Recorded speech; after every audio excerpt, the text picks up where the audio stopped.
Nascido no Rio de Janeiro, o cantor Vando Oliveira cresceu num ambiente repleto de referências musicais brasileiras, mas foi em Munique, na Alemanha, que ele resolveu fixar residência. Morando na Europa desde 2006, esse carioca que nasceu no samba coloca agora o europeu para sambar. Eu sou Letícia Nascimento e esse é o Manda Brigadeiro, o podcast que conta a história de brasileiros que moram fora do Brasil.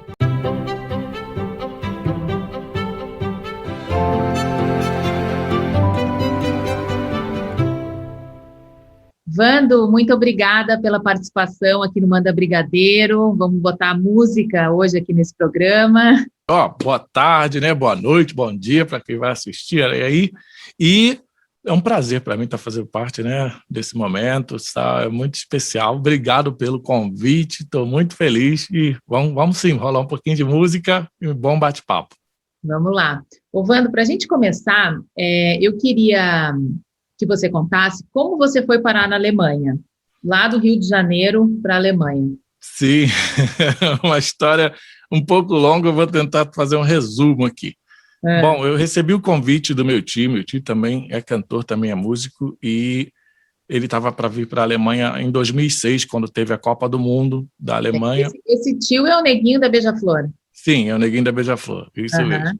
E aí eu já fazia parte da banda com ele, eu já tocava com ele, só que eu tinha ido para a Itália e eu estava estudando lá, depois eu voltei ao Brasil, e aí ele falou comigo, falou, vamos para a Copa do Mundo, tal. Eu falei, pô, Alemanha, ele é. Eu falei, mas por quê? Ele, não, você sabe falar inglês e tal, aí você traduz as coisas pra gente, tudo, beleza. Sendo que a viagem não deu muito certo, a turnê, né, da Copa do Mundo não deu muito certo, o Brasil perdeu também o jogo, aí foi todo mundo embora, sendo que eu gostei do país, eu achei a Alemanha um país bonito, organizado, falei, eu vou ficar mais um pouquinho aqui, vamos ver aí, vou tocar uns sambas, vou dar umas voltas e tudo, e acabou que dessas voltas a minha vida foi virando de cabeça para baixo e não estava nos meus planos morar aqui. E passou que depois de alguns anos eu casei também e aí não fui mais embora. Eu só fui ao Brasil algumas vezes só para aquela coisa, passar o período lá e ver algumas coisas, renovar visto, voltava para cá e já ia fazendo mais músicas e aí foi fluindo. Sei. Assim, meio que inesperado. Você tinha quantos anos quando você fez essa viagem para a Alemanha e resolveu ficar? Quando eu vim para a Alemanha, eu estava com 28 anos. Sim, 28. Bem jovem, mas um jovem que a gente já sabe o que a gente quer, né? Sim. Assim, né, a minha vida sempre foi ligada à música, né? Eu sempre tive, né, desde a família toda, quase todo mundo é ligado à música, então eu sempre vivi esse meio de música. E no meu mercado, samba, uma MPB, essas coisas era mais voltado para o Brasil mesmo. Então, não tinha aquela expectativa assim de, vou tocar música brasileira fora, tal. Né? De vez em quando a gente pensa fazer uma turnezinha aqui, alguma coisa, mas nada de morar. E eu sabia que eu queria focar a minha carreira lá, no Brasil. Sendo que, como vieram essas mudanças, eu acabei trocando os planos todos para tentar fazer a carreira funcionar aqui fora, né? E aí foi seguindo os anos. Então, eu tinha muitas coisas, sim, planejadas, mas não para a Europa. Estava mais planejados para o Brasil.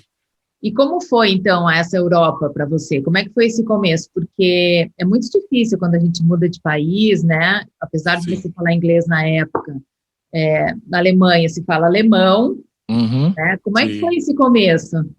Então, o começo é bem difícil. Eu imaginava, né, quando eu cheguei, a gente chega todo encantado e o país estava todo aberto também, porque estava tendo Copa do Mundo, então estava tendo muita festa, e eu estava naquele encanto, tudo. Sendo que no pós-Copa do Mundo vieram as dificuldades reais mesmo de brasileiros que vivem aqui fora, tal. Sim. E eu me vi sozinho, né, sem família, sem amigos, sem dinheiro, sem casa, e começou a embolar tudo. Caramba. E bate aquele desespero. Eu tive muitas pessoas que me ajudaram também, me direcionaram, tal, no início.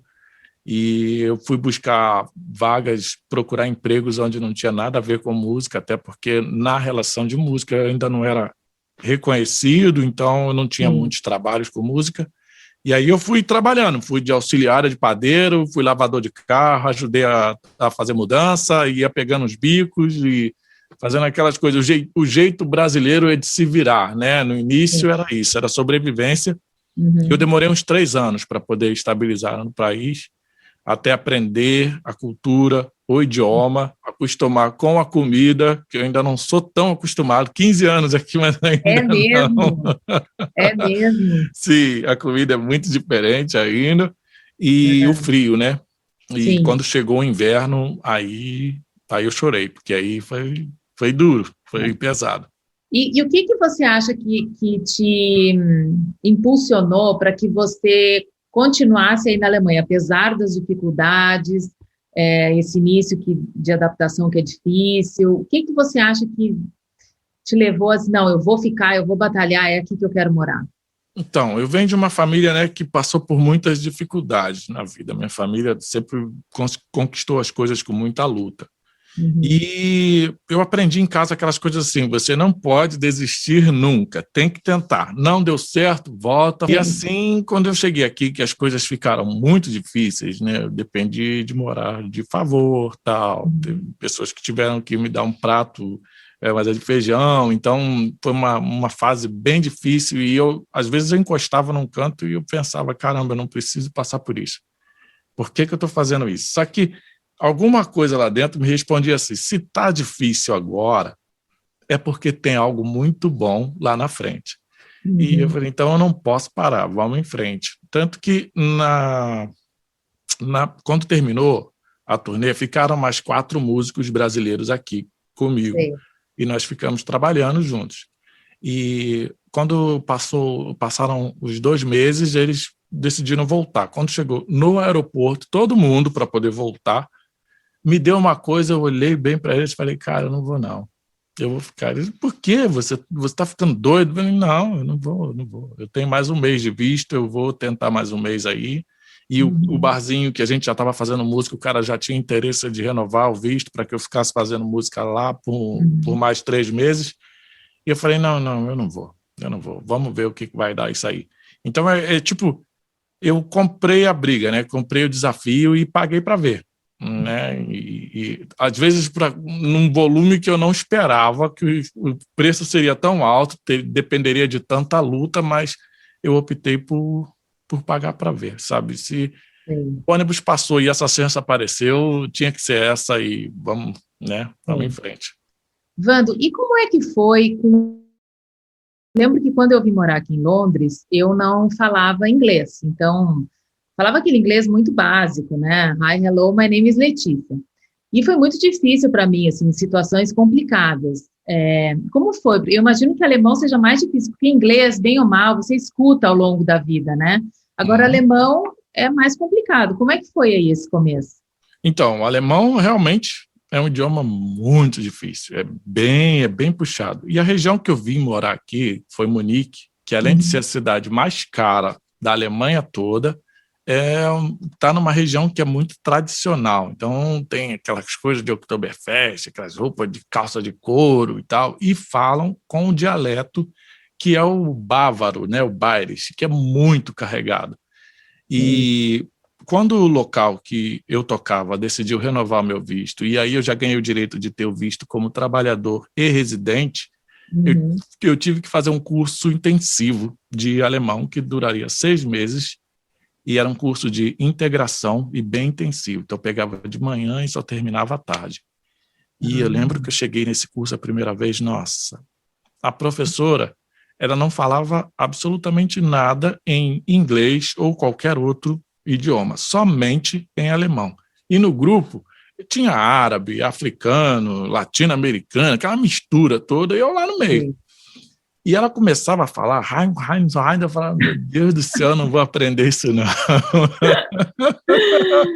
E foi muito louco, assim. Nos primeiros meses, eu realmente não entendia nada. Eu ligava a TV e eu ficava só vendo as figuras, porque eu não entendia nada.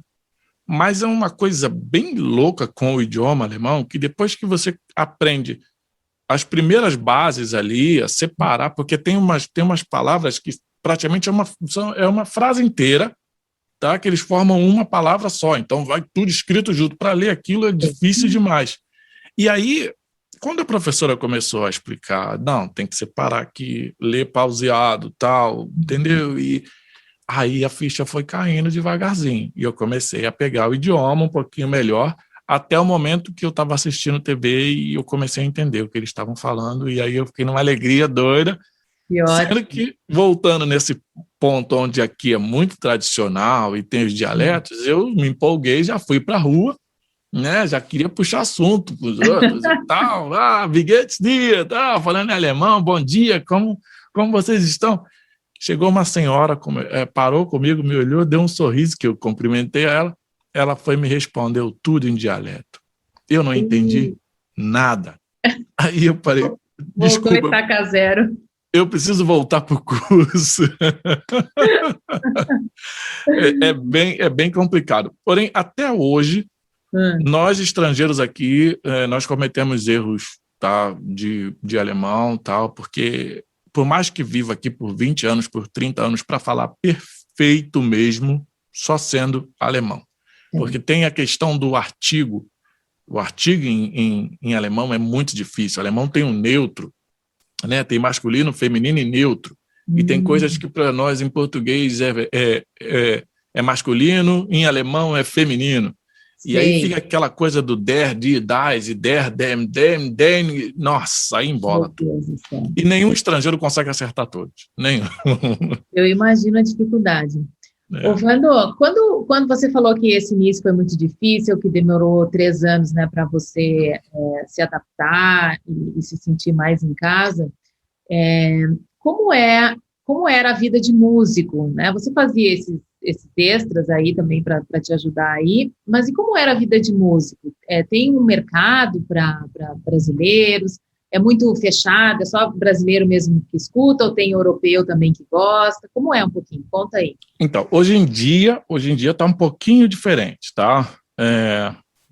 Teve uma fase muito boa, comentaram comigo sobre essa fase, eu não peguei, mas foi na década de 80, tudo, que a Alemanha nem fazia parte, nem tinha União Europeia, essas coisas, e aí dizia que, né, que para a música brasileira era muito forte, porque também era novidade no país, então aquela coisa exótico e tal, e tudo. Porém, quando eu cheguei, o mercado da música brasileira na Alemanha estava praticamente sem nada, sem força, sabe? Tinha, obviamente, já tinha alguns artistas aqui, mas eram mercados bem, bem pequenos, limitados a barzinhos para 20 pessoas, 30 pessoas, 50 pessoas.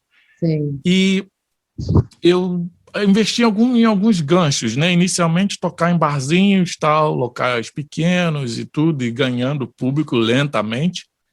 E não só eu, mas alguns outros artistas aqui também, nós fomos cooperando para que pudesse expandir um pouco mais a cena nossa. Então, hoje na Alemanha existem festivais de música brasileira, tem festivais grandes que movimentam 200 mil, 300 mil pessoas, só voltado para o mercado brasileiro, e a gente viaja para lá, a gente faz apresentações e tudo mais.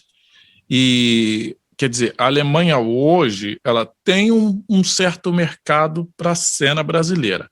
Não é o ideal ainda falta bastante coisa, tem muita coisa para poder evoluir e tal, melhorar o mercado. Mas existem, sim, alemães hoje em dia que gostam da música brasileira, e existem alemães que tocam música brasileira aqui. Isso é bem bacana, né? A gente sente a nossa cultura sendo um pouco mais abraçada. E não só pela música, mas tem a capoeira, né? Tem a culinária nossa, tem a dança. Então, tudo isso formou um elo bonitão que a gente tem algumas possibilidades de fazer alguns trabalhos legais aqui. Bom, você viveu, quer dizer, cresceu no samba, né? Em toda essa referência musical. Já pensou em fazer um samba em alemão? Já me falaram disso. Não dá certo, não. Não dá certo, não. É bem complicado cantar em alemão. E eu vejo assim, eu amo esse país aqui, é um país que me aceitou, que me abraçou, mas que não é um idioma bonito, sabe, para musical, assim, não soa legal. É meio duro, sabe? O idioma, meio, wie geht's dir? Sabe assim?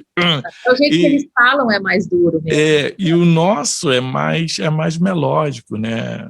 Tal, e como o espanhol também, ou o inglês, então acaba sendo mais aceitável, assim, audível, sim, é mais aceitável. Então, gravar em alemão ainda não vem nos planos, por enquanto, não. Quem sabe um dia aí, né? Quem sabe, põe uma frasezinha, né? Alguma coisa, de repente. Fazer uma mistura aí, né? E olha só, a gente quando mora na Europa, fica muito próximo, né, de vários países. Você costuma viajar também pela Europa? Quer dizer, agora que a gente está com essa pandemia, obviamente que não, né? Mas antes do Covid, como era? Tem essas turnês também que você viaja para outros lugares? Sim. Eu tive, logo após esses 3 anos que a minha carreira em si começou a expandir um pouco mais, e eu passei a ser solicitado para muitos eventos, tá? Essas coisas. Primeiro festinhas privadas e depois foi crescendo para outros eventos maiores. E com isso eu comecei a ser convidado também para cantar em outros países. Um dos primeiros países que eu fui fazer apresentações fora a Alemanha foi Áustria, que é logo do lado, né? Depois Suíça, e depois nós conseguimos expandir um pouco mais. Hoje em dia eu viajo por quase a Europa toda. E eu, na Alemanha, ultimamente, antes de vir essa pandemia toda, na Alemanha eu fazia o quê? Uma apresentação por mês e o resto todo fora do país. Então, França, Itália, Portugal, Inglaterra, Suíça, Áustria, sai rodando aí. Onde tem comunidade brasileira, eles convidam. Então, eu digo a gente porque eu tenho a banda, eu tenho a minha própria banda, e aí a gente junta os músicos e estamos lá. Agora, uma das últimas viagens foi para a Grécia, isso. Nós fizemos Grécia e Chipre. Foi bem legal, bem bacana, bonitão, visual, tal. E de brasileiros de público tinha um casal, 2 pessoas. O resto eram todos gregos e russos, muito louco.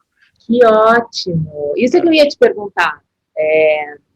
Eu acho que os brasileiros tendem, né? A gente quer ouvir uma música brasileira, que a gente está com saudades do Brasil, então acho que tem esse público brasileiro. Mas e o público não de brasileiros, né? Às vezes até estrangeiros mesmo, né? Que moram aí na Alemanha.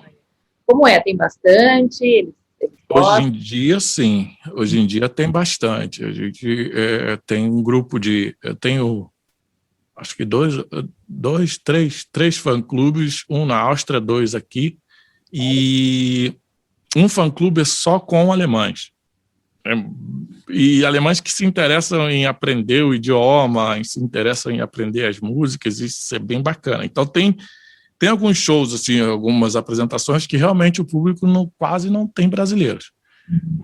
Mas, em contrapartida, a gente sente um pouco, assim, eu como cantor, ou os músicos meus, tal, os meus amigos, a gente sente um pouco a falta quando não tem muito público brasileiro, porque a energia do brasileiro ela é diferente.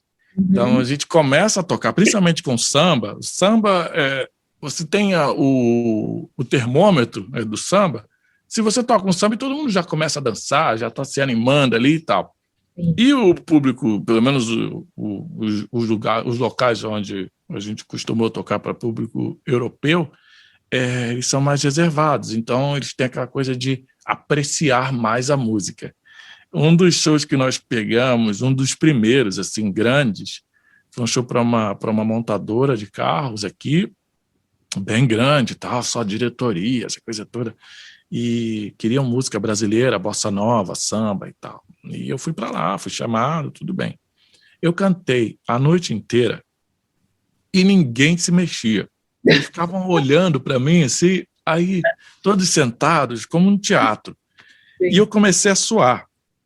Foi me dando uma agonia, eu falei, gente, não tá bom o show tá horrível, então, porque não tem ninguém dançando, ninguém faz nada aqui, eu tô ficando louco. Aí eu trocava de música, Garota de Ipanema, mais que nada, aí não resolvia. Falei, nossa, tem que tocar alguma coisa aqui esse mês aí. Quando terminou do horário do show, eu saí meio triste, assim, do palco, baixinho, falei, nossa, não foi legal. Eles levantaram, começaram a bater palmas, aí de pé, maravilha. Aí eu voltei no microfone e falei, mas ninguém dançou. Eles disseram, a gente estava em silêncio porque a gente queria apreciar essa música linda e essa voz linda. Eu falei, meu Jesus. Mas o brasileiro aprecia dançando também, né? É diferente, é diferente. E isso anima também o palco onde nós estamos ali. Se a gente está fazendo a música e está sentindo que o povo está curtindo, está reagindo, então a gente começa a tocar melhor, né? Canta melhor, tal, sorri mais. Agora está todo mundo parado olhando, aí vai dando timidez. Caramba, o que eu faço agora? Eu lembro uma vez, eu fui aqui num show do Caetano, é tipo um teatro aqui, é um centro cultural e dentro tem um teatro, né? E todo mundo sentado. Eu não sei por que naquela noite, acho que tinha mais inglês na plateia do que brasileiro. Tinha brasileiro também, claro, né? Imagina, Caetano Veloso vem pra cá, óbvio que tem brasileiro na plateia, mas não tinha tanto. E eu e meu marido, a gente estava, acho que, cercado por ingleses. E aí o Caetano começou a tocar a Tieta e eu levantei na hora, né? Ninguém levantou do meu lado.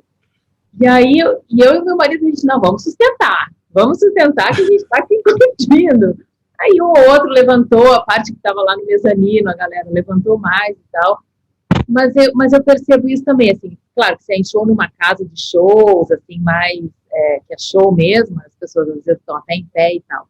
Mas tem momentos que eles ficam sentados e não é que eles não estejam gostando, eu acho que é a forma mesmo, né? Sim, essa forma mesmo. Eu costumo dizer para um dos produtores meus que quando ele fecha alguns locais assim, as apresentações são mais acústico ou pocket show, aí eu digo para ele, vai lá com o dono do local e conversa com ele para fazer o seguinte, pega, se vier brasileiros, bota brasileiro na mesa na frente, porque eles agitam, aí me dá uma energia e eu me solto mais.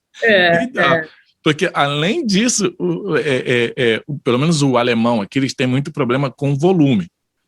E a música brasileira é uma música que tem uma força, né? Tem uma potência. E nós brasileiros também, nós falamos, eu acho, mais alto do que os europeus. Nós somos mais, assim, né? Mais cheguei.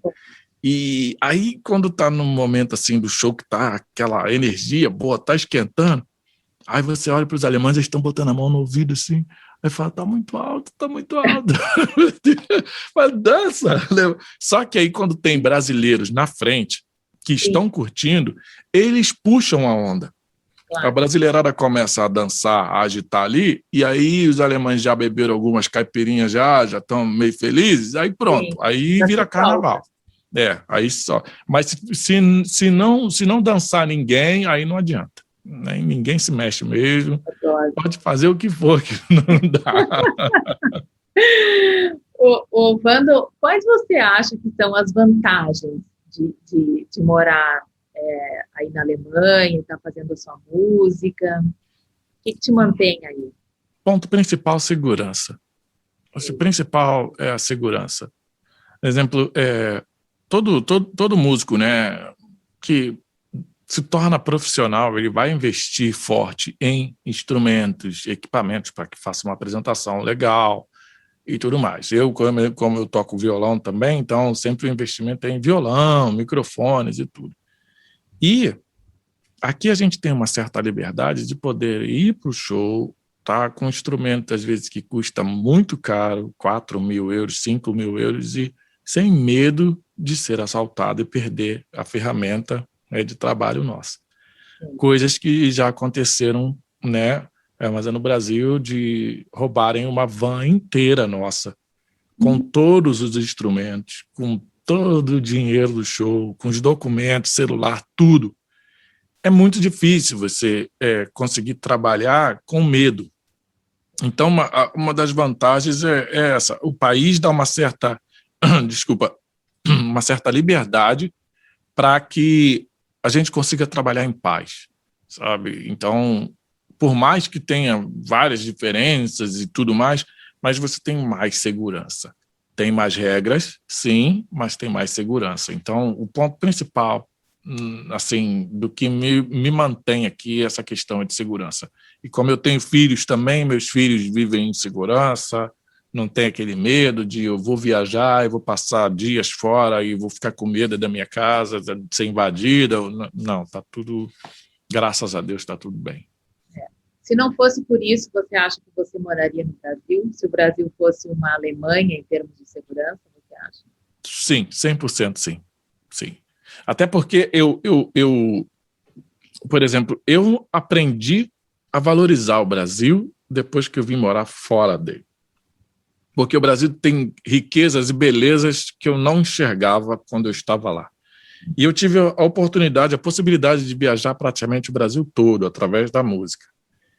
E é aquela coisa, eu como carioca, eu nunca tinha ido ao Cristo Redentor, eu nunca tinha ido ao Pão de Açúcar. E quando eu vim morar aqui fora, que eu fui ao Brasil de férias, e aí eu falei, eu quero ir lá no Cristo, vou lá conhecer. Cheguei lá, tinha aquele visual lindo, fiz foto, falei, nossa, mas é muito bonito isso aqui. Então, a gente começa a enxergar certas belezas que o Brasil tem, certas qualidades que o Brasil tem também, né, que não é só defeitos, quando a gente está morando fora. Mas, para o meu caso, funcionou assim. Então, eu vejo, se o Brasil hoje tivesse questões de segurança e política como existem aqui fora, tal, 100% de certeza que eu estaria vivendo lá. Até porque seria muito mais fácil fazer música no Brasil, né, para o nosso povo, mesmo idioma. Quais são os teus planos para o futuro? Então, eu tenho, agora veio, a gente estava planejando agora para 2021, né, fazer uma turnê no Brasil dessa vez. A ideia seria repatriar. Eu assinei com um contrato com uma agência de lá, mas é do Brasil, e eles estão cuidando da minha carreira lá agora. Então, nós estamos divulgando muitas coisas para lá também. Mas pandemia atrapalhou tudo, então nós estamos mudando os planos agora, talvez para 2022, caso seja possível, né? E então, o primeiro processo é esse, de repatriar um pouco a minha música ao Brasil, já que eu já tinha alguma carreira lá e depois parei tudo lá para poder vir morar aqui. E expandir um pouco mais alguns processos aqui da minha carreira na Europa.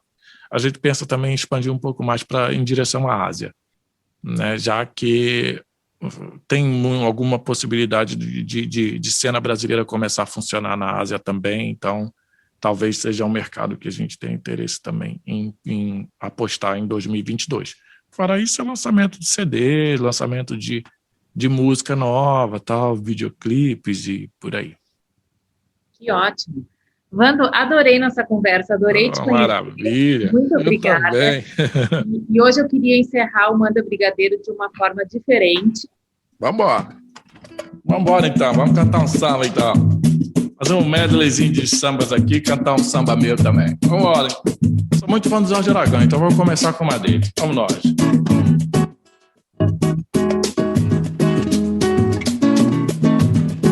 Logo, logo assim que puder, vou telefonar. Por enquanto tá doendo.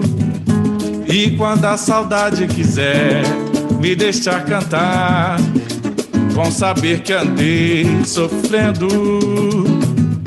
E agora longe de mim, você possa enfim ter felicidade. Nem que faça um tempo e não se sinta assim, estão pela metade. Ontem demorei pra dormir, tava assim, sei lá, meio passional por dentro. Se eu tivesse o dom de fugir pra qualquer lugar, tinha feito um pé de vento. Sem pensar no que aconteceu, nada, nada é meu, nem o pensamento. Por falar em nada que é meu, encontrei o anel que você esqueceu. Aí foi que o barraco desabou, pensa que meu barco se perdeu. Nele está gravado só você e eu. Aí foi que o barco desabou, essa aqui meu barco se perdeu. Nele está gravado só você e eu. Tem uma música nova minha que chama Se Liga, tá disponível em todas as plataformas digitais. Só botar lá, Se Liga, Wanda Oliveira. E ela diz assim: um dia tu vais saber quem é de fechar contigo, quem é verdadeiro amigo. Ficará, pois nas adversidades que brota toda a verdade no peito de quem te quer. Tá lá o dia em que o céu se abrir, repare quem vai ficar, pois quando o leão rugir, o mal se afastará, e nas orações pedir, de todo mal livrará. Não tema, pois Deus te ouve, sozinho tu não está. Eu sei que é brabo, mas tem coisas pra gente aprender, e esse é o papo mais direto que eu vou te dizer. Nem sempre quem anda colado contigo é porque gosta de você. Tem inimigo aproveitando da situação, quer ter teu carro, tua vida, tua condição. Se liga, parceiro, quem muito te abraça e quem tu chama de irmão. Pois amigo, quando é de verdade, pode até sumir, mas quando você precisar, ele vem te acudir. Pois amigo, quando é de verdade, pode até sumir, mas quando você precisar, ele vem te acudir. Um dia tu vais saber quem é de fechar contigo, quem é verdadeiro amigo. Ficará, pois nas adversidades que brota toda a verdade no peito de quem te quer. Sim, tá lá. Eu sei que é brabo, mas tem coisas pra gente aprender, e esse é o papo mais direto que eu vou te dizer. Nem sempre quem anda colado contigo é porque gosta de você. Tem inimigo aproveitando da situação, quer ter teu carro, tua vida, tua condição. Se liga, parceiro, quem muito te abraça e quem tu chama de irmão. Pois amigo, quando é de verdade, pode até sumir, mas quando você precisar, ele vem te acudir. Vambora! Pois amigo, quando é de verdade, pode até sumir, mas quando você precisar, ele vem te acudir. Pois amigo, quando é de verdade, pode até sumir, mas quando você precisar, ele vem te acudir. Letícia, grande abraço, obrigado pelo convite. Até a próxima, se Deus quiser. Tamo junto. Obrigada. Maravilha. Abraço, gente. Valeu.